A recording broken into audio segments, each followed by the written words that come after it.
minsan talaga hindi natin makakamtan agad yung mga pangarap natin dito.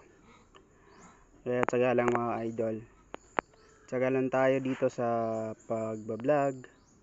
Minsan talaga may mga pagsubok na mga na dumating sa buhay.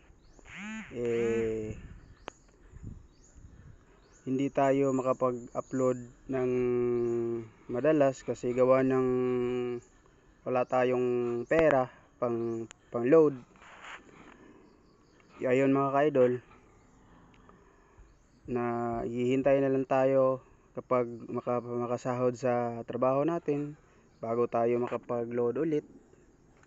Ayun mga ka-idol, yun yung dahilan kung bakit bihira lang ako makapag-upload ng mga video. Kaya ang ginawa ko, pag may load ako, sinusulit ko agad. Isang araw mag-upload na ako. Upload na ako ng 3 video sa isang araw. So ayun lang po mga ka-idol.